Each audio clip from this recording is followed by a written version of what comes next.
نحمده ونصلي على رسوله الكريم اما بعد فاعوذ باللہ من الشیطان الرجیم بسم اللہ الرحمن الرحیم۔ رسول پاک کی بارگاہ میں درود پاک پیش کرے۔ اللہم صلی علی سیدنا مولانا محمد وبارک وسلم۔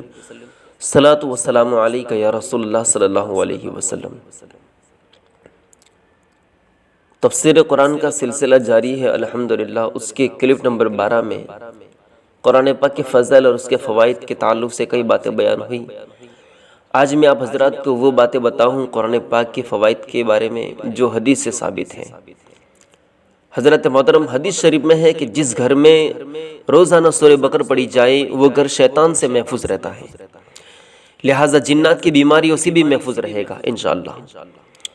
دوسری بات بتا رہے ہیں، قیامت کے دن سورہ بقرہ اور سورہ آل عمران ان لوگوں پر سایہ کرے گی اور ان کی شفاعت کرے گی جو دنیا میں قرآن پاک پڑھنے کے عادی تھے، یعنی کہ جن کی عادت تھی قرآن پاک کی تلاوت کرنے کی۔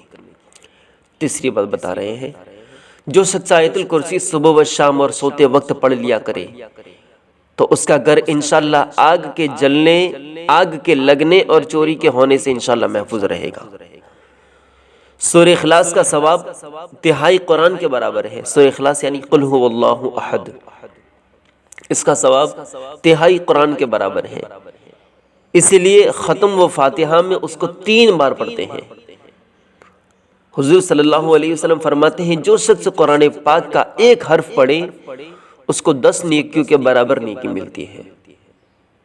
حضرت محترم، الف لام میم یہ ایک حرف نہیں ہے بلکہ الف لام میم 3 حرف ہے، لہٰذا فقط اتنا پڑھنے سے 30 نیکیاں ملے گی انشاءاللہ اس کو۔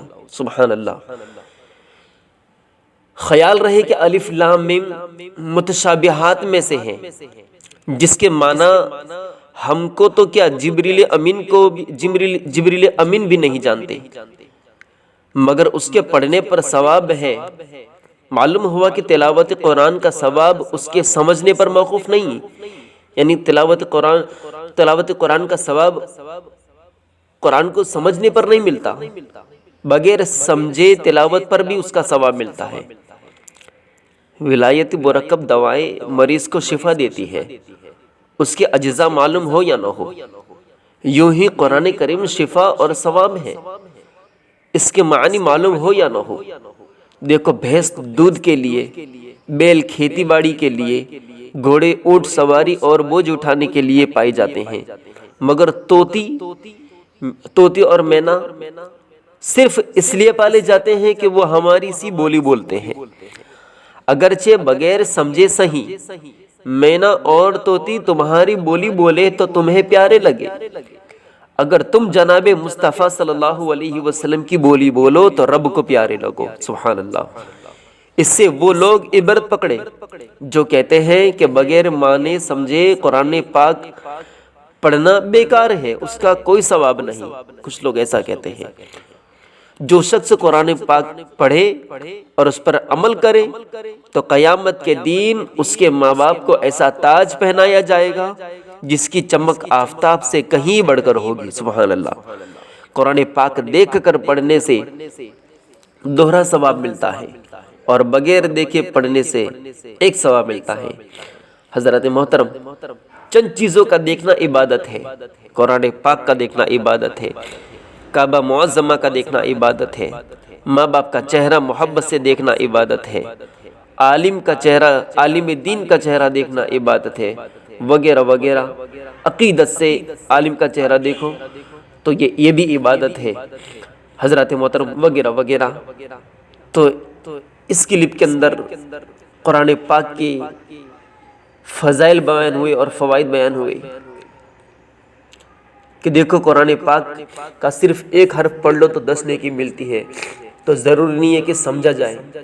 اگر سمجھ میں نہیں بھی آتا تو قرآن پاک کی تلاوت کرتے رہنے چاہیے، اور اوپر فائدہ بیان ہوا نا، اوپر اس کی فضیلت بیان ہوئی نا قرآن پاک کی، کہ اگر قرآن پاک کو پڑھنے کا جو انشاءاللہ عادی ہوگا تو اس کو تو قیامت کے دن ایسا تاج پہنایا جائے گا، ایسا تاج پہنایا جائے گا کہ آفتاب کی روشنی سے بھی زیادہ استاذ کی روشنی ہوگی۔ تو حضرات محترم، ہمیں قرآن پاک کی تلاوت کرتی رہنی چاہیے، اور کہیں موقع ملے اس کو سمجھانے والا سمجھا رہا ہو، اس کی تفسیر بیان کرنے والا تفسیر بیان کر رہا ہو کوئی محفل کے اندر، تو اس کو بغور سماعت کرنا چاہیے۔ لہٰذا آپ سے میری گزارش ہے کہ یہ جو تھوڑے مختصر سا خزانہ تفسیر قرآن کا جو میں آپ حضرات کی سماعتوں کے حوالے کرنے کی میں کوشش کرتا ہوں، لہٰذا آپ اس کو سن لیا کریں محبت سے، انشاءاللہ میرا یہ مقصد پورا ہوگا۔ اللہ کی بارگاہ میں دعا ہے مولا تبارک و تعالی ہم سب کو بسم اللہ کی برکت عطا فرمائے، اور قرآن پاک کے فیضان سے فیض یاب ہونے کی مولا ہم سب کو توفیق عطا فرمائے۔ السلام علیکم ورحمۃ اللہ وبرکاتہ۔